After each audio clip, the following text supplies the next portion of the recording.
can burn me. No battle can turn me. No mountain can stop me. 'Cause you hold my hand. Lord, I'm walking in your victory. 'Cause your power is within me. No giants can defeat me. 'Cause you hold my hand. Oh, I'm walking in your victory. I'm walking in your victory. I'm walking in your victory. I'm walking in your victory. No giant can defeat me. No giant can defeat me. No giant can defeat me. No giant can defeat me. Oh, no fire can burn me. No battle can turn me. No mountain can stop me. 'Cause you hold my hand. And I'm walking. 'Cause your power is within me. No giants can defeat me. 'Cause you hold my hand. You know my name.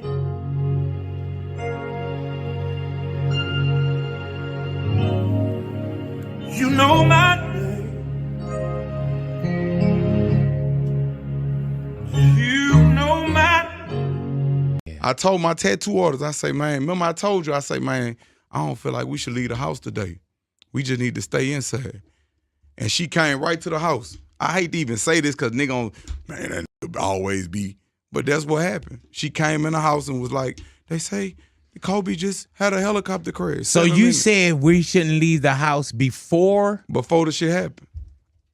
That shit happened 7 minutes from my house. Like weird shit like that always be happening to me. Like I saw Nipsey, like a gonna say, man, he just won't clout, but you could suck my dick if you feel like that. Big Boys Neighborhood, your big interview, ladies and gentlemen. Part 2, Kevin Gates in the neighborhood, man. Hopefully y'all had a chance to watch part 1. Ooh, yes. And Kevin is one of those people, bro, when he come into the neighborhood, Kev, I can't let you go. And it's crazy, man. No matter how long we sit and talk today, I know I'm going to feel like I didn't talk to you long enough. So let's get into this part 2 with Kevin Gates in the neighborhood, Big Boys Neighborhood. Hey, man, you have a dream of being not a celebrity, but fulfilling your dream of being an artist and being a better human being, right? I wanted to. But when you think about what you have, not versus what you don't have, what's the best thing about being Kevin Gates, and what's the worst thing about being Kevin Gates? I got a family. That's the best That's thing. winning. I told you that last time. Yeah. Winning for me is having a family. Winning for me ain't having no millions of females and no shit like that. Them niggas be stressed out. Mm-hmm. Because I ain't going. Birkin who? Yeah, hello. I don't know who started this epidemic. Right? Yeah. Like, Birkin. be at the mall by yourself. With all due respect, I ain't trying to disrespect no woman. Please don't take no woman take this disrespect. If you do, fuck your mama. But like I was saying, if you do, fuck you. But you got fake eyelashes, you got fake hair, you got fake ass, you got fake everything on your body, but you want a real. Like, I worked hard for these results. I suffered. I went through the fire. Adversity builds character. I went through the fire for this. I only had surgery one time on my leg when I got shot to knock my bone out my leg because I wouldn't give it up. God bless the dead, because I ain't going to give it up. But anyway, long story short, you going to kill me anyway, so I might as well fight for my life. You going to kill me anyway. So anyway, long story short, not again. That surgery fucked with me so bad that I can't see myself willingly going through that again. I can't. So I worked hard for this shit. I suffered for this shit. And I was honest with everybody. I said I became so infatuated with being slim and having a body. I used to take Adderall to go to the gym. I used to take so much pre-workout, it probably would have bust my heart. By the grace of God, I'm still here. Until I started just celebrating my success in small increments and not comparing myself to the people that I see on the Instagram with the perfect bodies and shit. Now my body, that bitch perfect. Early on was that for you when you say the Adderall working out? Was that for you or was that for image? Image, because I wanted to be the best of the best. I wanted to be that. And it's like, nah, since I've been on the mushrooms, not the psychedelic mushrooms, but like the lion's mane, the reishi, the cordyceps, the turkey tail, like it's like the mushroom blend pre-workouts and stuff like that before I go work out. It give me a better cognitive function. It's like beet juice and the saffron give you that mental focus that you be looking for. It give you all of them things. And I'm thankful that I caught myself because I was headed for destruction. Were you depressed? Yeah, fucking right. Yeah. Some that's a cry for help when you see somebody going to the gym 3-4 times a day. Right. Something not right with him because something wasn't right with me. And as men, we'll go to the gym and just kill ourselves and hurt ourselves in the gym to keep from hurting somebody else. There's a lot of men that suffer in silence. They come up to me, they hug me in the gym, they cry right there when they see me. Because I see you. Amen. I see what you're going through. When you say suffer in silence, do you know how powerful that is? We do. It's a lot of us that suffer Yeah. in silence. Like, we suffer in silence to get the things that we think we want. But everybody want what they don't want. And we want what we don't need, too. Yeah, we don't really want those things. We just think we want it. But when you love what you have everything you need. We was happy to just have a car.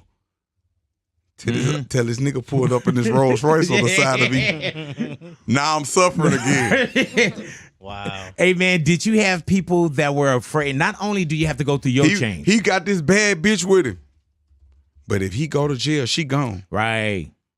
But this woman right here, shit, I go to jail, man, the horse legs ain't never broke. She gonna run for me.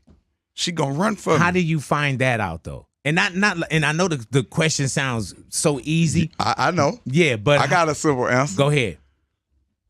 The greatest test that anything could withstand is time. Mm-hmm. Just give it time. It'll reveal itself. Yeah, man. It'll reveal itself. I know a lot of bad bitches that, hey, you ain't gonna hold no nigga down if he go to jail. You not gonna pick the phone up. You not gonna do none of that. And I hate to look at it like that, but would you have fucked with me when I was broke? Mm-hmm. Do you have that? Do? Allahu Akbar, Allahu Akbar. Ashhadu an la ilaha illallah. Ashhadu anna Muhammadan Rasulullah. That's just telling me it's time for prayer. Yeah. Did you need a break? No, sir. I'm okay. All right, good. I'm gonna make it up. All right, good to go. Hey, man, do you have that? Because I hear you speak of your queen quite a bit, Drika. Is that the one that held you down? Yeah, my best friend. Like, man, me and Drake best friends. They're gonna be my best friend forever. She got children, 2 beautiful children for me. So that's my best friend. All right. What does best friend mean? I don't just want no wife. I don't want no wife. I don't even like that title. That's some American shit. I want my best friend because, you know, you gonna honor your friend different, your best friend, than you gonna honor a wife. You know, a wife just seemed like a business deal, a business title. Yeah, it seemed like a business relationship. Happy wife, happy life. Like you gonna not piss me the fuck off contingent upon if I'm keeping you happy. Like that's not. I want a best friend. I wanna have a best friend to where if you my best friend, like we there for each other. I'm there for you emotionally. You have a death in the family. I'm gonna comfort you. Hey, look, you know what? I ain't gonna go to the gym today. You know, I'm gonna do this, and boom, brought you some flowers. You know, just little small things I could do to let you know if you need anything, I'm here. Can your best friend be your wife? Can your wife be your best friend? My best friend could be my partner. My best friend could be my partner. Either we grow together or we grow apart. Because there's going to be times in everybody's life where y'all going to grow together, then y'all going to grow apart, and then y'all going to grow into yourselves, and then it reunite. Now, or it might just go left and right. But guess what? It ain't a negative thing. We experienced a beautiful thing together, and now the journey must go on. And my thing, and the reason why I did ask that, Kev, is because, like, my wife, I consider my wife my best friend. Shit, you winning. Yeah, and I'm talking about, man, like, I could be vulnerable. You know what I'm saying? I can cry in front of my wife. Yeah. I cry 3-4 times a day. Yeah. I just cry. And I don't know why. I be releasing. Sometimes I just cry. And they got this book, How to Cry Like a Man. Mm-hmm. And oh, yeah, that's Jason Wilson. Yes, Jason sir. Wilson. And he a sensei. Me and him used to be talking to my DMs. And I had read a couple of inserts from the book. And it was so powerful to me because I'm the type of person, I'm a nerd. I had like 3-4 books. And I just 2-3 chapters. But How to Cry Like a Man. And vulnerability is the most beautiful thing it is on earth. I got that book, bro. He a real like karate sensei master. He will fuck you up. Yeah. But he will also cry. And you see the way he is with his the kids in his classes. And he teaching them how to be men. Yeah, man. And how to be emotional at the same time. It's emotional intelligence for me. Man. Like how I navigate is I ask myself, why am I feeling like this?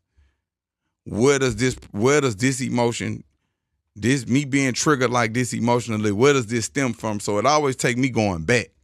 Was it ever a time in my life where my mama or somebody in the family made me feel like I wasn't seen, or made me feel like I wasn't good enough, or made me feel like I wasn't worthy? And could it be that that's triggering this? I talk to myself. Because once I talk to myself, I be like, man, Gates, man, don't call that bitch back, man.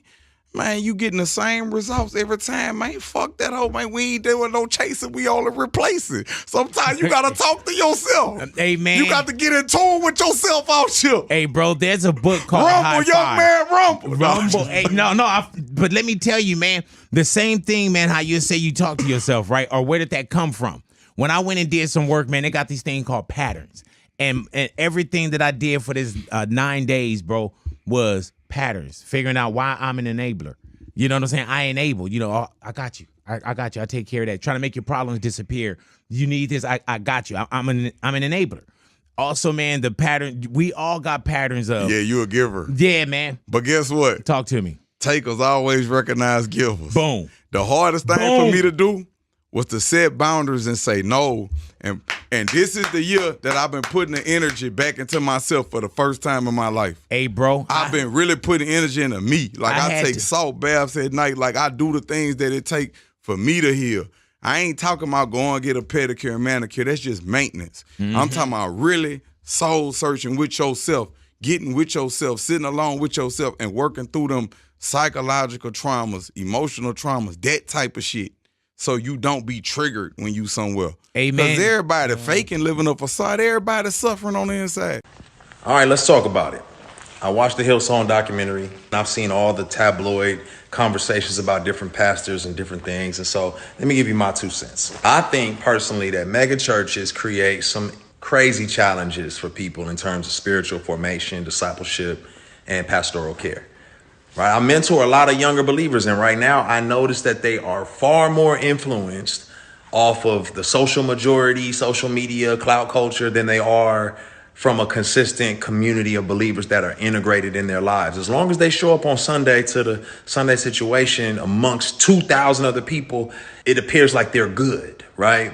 And unfortunately, like today's modern church, it kind of follows this structure of an American business institution more than it is like a community that is shepherded by leaders and sharpened by a community. The focal point is like this great day of presentation, of oratory, speeches, musical production. An elephant and a dog became pregnant at the same time. 3 months down the line, the dog gave birth to 6 puppies. 6 months later, the dog was pregnant again. And 9 months on, it gave birth to another dozen puppies. The pattern continued. On the 18th month, the dog approached the elephant, questioning, "Are you sure that you are pregnant?" "We became pregnant on the same date. I have given birth 3 times to a dozen puppies, and they are now grown to become big dogs, yet you are still pregnant. What's going on?" The elephant replied, "There is something I want you to understand. What I am carrying is not a puppy but an elephant. I only give birth to one in 2 years. When my baby hits the ground, the earth feels it. When my baby crosses the road, human beings stop and watch in admiration. What I carry draws attention. So what I'm carrying is mighty and great. Don't lose faith when you see others receive answers to their prayers in what seems like record time. Don't be envious of others' testimony. If you haven't received your own blessings, don't despair. Say to yourself, my time is coming, and when it hits the surface of the earth, people shall yield in admiration. Do not compare your journey to anyone else's. Always been the same way. Humanity's always been the same way. There's been a select, small, few good men up against evil, and evil always outnumbers you. Evil always has more money than you. They always have more power and more influence than you. If you play any video game, when you get to the end boss, he always has more life than you. He always has more hit points, but you're the good guy. And it's kind of like, it's never been any different. At any point in human history, there's been the good guys up against the forces of evil, whatever they were of the time. And you've always been outnumbered, and you've always been supposed to lose. So you consider yourself the good guy in this situation? I think that truth is instilled by God in all of us, and I think if you tell the truth, you're a good person. So who do you think is the bad guy? You know, everyone uses they, them, they're after me. Who's they? Who's the bad guy? Well, instead of saying who, I will start by saying is what they do. And what they do is they control information. And we now live in an information society, and by controlling information, they control how people think and act and react to things. That's all they have to do. They have to control information, and they have to be very selective with what they allow you to talk about and what they allow you to discuss and what they don't. And once they can do that, they can keep you bickering about garbage, and they can control the sensitive information, and then they run the world. So having all the information controlled and having this hard barrier on what can be discussed, that's how they can purport absolute fallacies. I think now it's been a couple years, we can probably talk about it. They psyoped the world into believing they should be afraid of the common cold. They psyoped the world into this. And if you think about how difficult that would be to do, how difficult would it be to psyop the entire population of Earth? Well, what you do is you just lie on repeat, and you don't allow anyone to say anything counter to it without hurting them the same way I've been hurt. But it starts with tolerance. That's what I don't like about this whole guise of tolerance. It's not that I'm an intolerant person. It's not that I'm a bad person. It's not that I want to hurt other people. But when they keep pushing tolerance, what they're trying to say is have no standards or barriers or parameters for anything. That's what they want. You have to be tolerant. Tolerant of what? Tolerant of having your shop set on fire, tolerant of your kids being taught things you don't want, tolerant of crime, tolerant of your house being broken into. Like, tolerant of what? You're not allowed any hard barrier or any hard parameters as a man anymore. That's why they push tolerance. That's the beginning of it. That's the first stage. Once you accept absolute tolerance, well, then it's the end, isn't it? I'm tolerant of everything. I'll eat the bugs. Sure. You'll tolerate everything. I'll tolerate everything. I'm tolerant. Sure. So when I say things like I'm intolerant of certain things and people think that's bad, no, you need to have standards and parameters.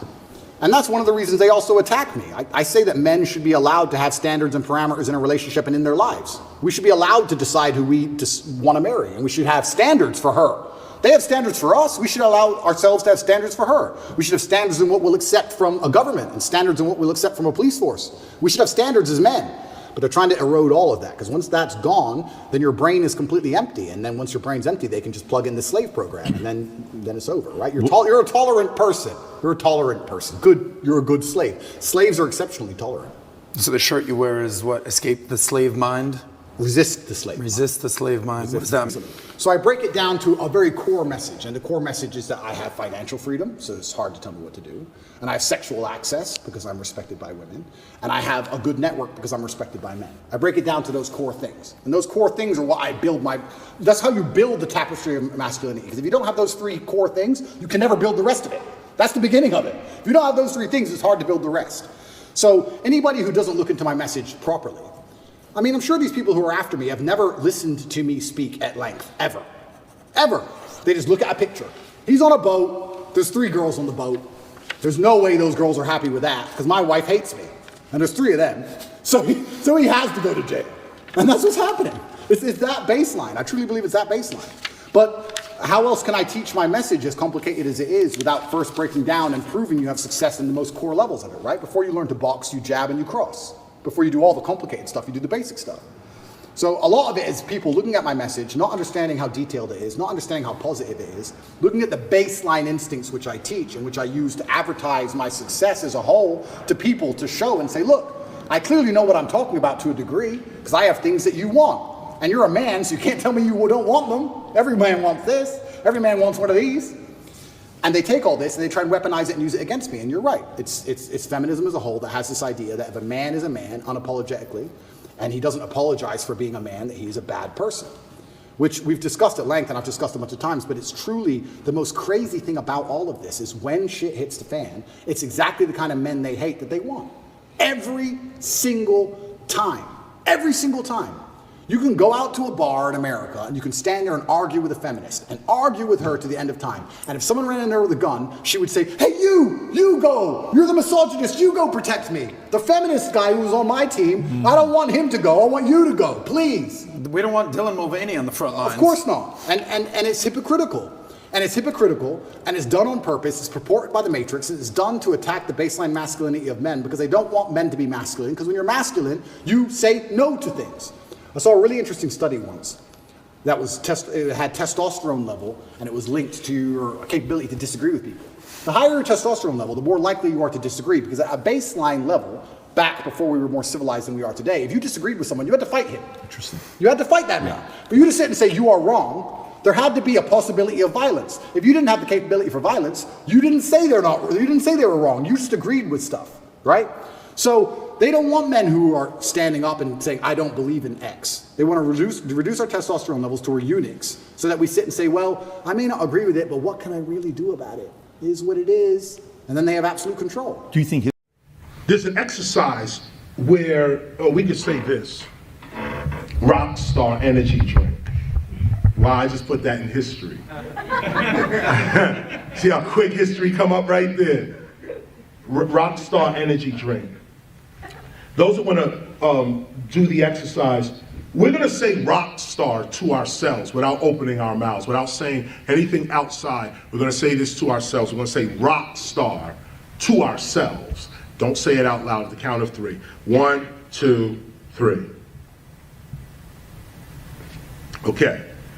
Now the question to ask, if you've said rock star in your mind, the question to ask is, what voice is that? What voice is that? What voice just spoke? You just said rock star without moving your mouth at all. On top of that, you on top of saying rock star, you heard yourself say rock star. How can you hear yourself say rock star and no vibration of sound has happened? See, this puts a different perspective on what sound actually is. And what memory is. Memory's not in the brain, memory's in the soul. The only thing you take with you after this life is your memories or your knowledge, your experiences. That's the only thing you take. Unless you study Egypt culture, they believe you can take all this stuff with you on the other side. Just as a side note. But if you said rock star in your mind or in your being is the true answer, is the true statement. In your being, what was that voice? What was the voice that spoke and then you heard yourself speaking? But these ears did not hear you say anything because your mouth didn't move. So the ears didn't hear it, the mouth did not move, but you spoke and you heard yourself speaking. If you close your eyes, you can see this better. If you close your eyes and put this image in another sight, if you close your eyes, you can still see this. What is the sight that can see your future? These two eyes don't see the future. These two eyes don't see the past. Yet, you can see your past and you can see your future. You can actually see your past. What is the sight that can see beyond time? Don't give it away. What is this? Is an ancient meditation. This is an ancient meditation that I am not the flesh. I am the energy, the consciousness, the being in the flesh. And this is proof. This is no faith. This is not religion. This is actual fact. You can speak without moving your mouth. You can hear without ears. You can see without eyes. So what happens when these eyes, this mouth, and this ear drops off into the grave? These other senses are all you're left with. Death is an illusion. Once you realize this, you live your life more courageously. Now, no one wants to die before their time, so you try to protect yourself. But know that this body is the limitation of you. It is not your zenith. It is not your ultimate. Your ultimate is that voice that just said rock star. That voice that just said rock star without nothing physical moving, that person is immortal. That person is not here with you. Let's go deeper. The body is in, 3 dimensions, right? Forward, back, right, left, up, down, and time. 4th dimension. 3 dimensions plus time. That's our physical reality. Front, back, right, left, up, down, that's 3D plus time. What happened to in and out? Look at the English thought. Back, forth, right, left, up, down, no in and out. No in and out. What is in and out? Rock star. Rock star says, I exist without the body. So where is this other existence? Where is it? It's not here. It's not in 3-dimensional space where you really are. The person that said this is in a whole different dimension. Just switch a little bit. Talk to yourself more. Affirm to yourself more. Don't move none of this. No, close this down and go within and say, I am the greatest ... ever. I have all my needs coming with speed.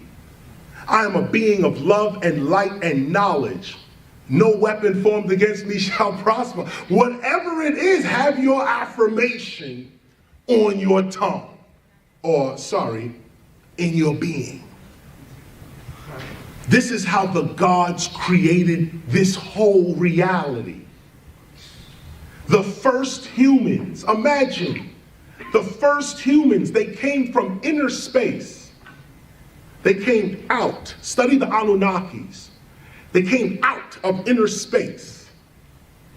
Not from outer space. Inner space. Rock star.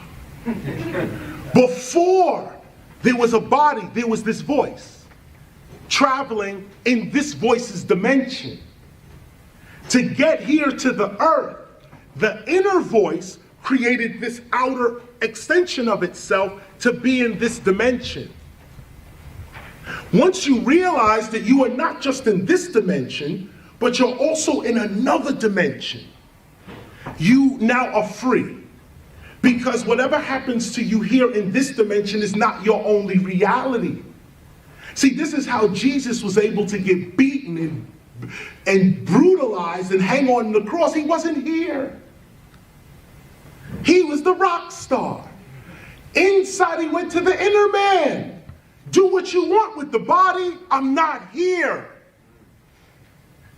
Now, once you realize that level of consciousness, where you are officially, you identify yourself as the spirit, not the flesh. You are the inner voice, not the outer voice. Once you become the inner voice, now your outer voice has power. Now when you speak, it's not just a shell speaking. There's a being speaking through the shell. And this is where you heal all sickness in your body. This is where you command reality to work with you, and it works according to your consciousness. Why? Because it's not a shell that's speaking. There's a real being in the shell that is speaking. And when the real being speaks, all nature and the universe responds.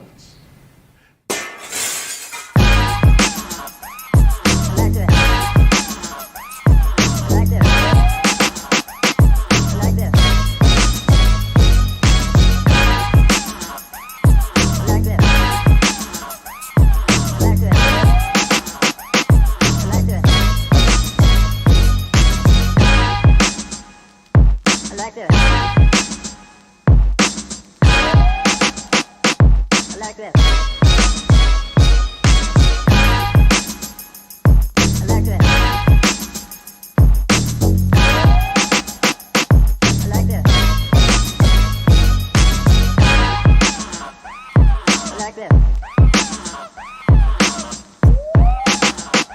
I like this. I like this. I like this. I like this. I like this. I like this. I like this. I like this. I like this.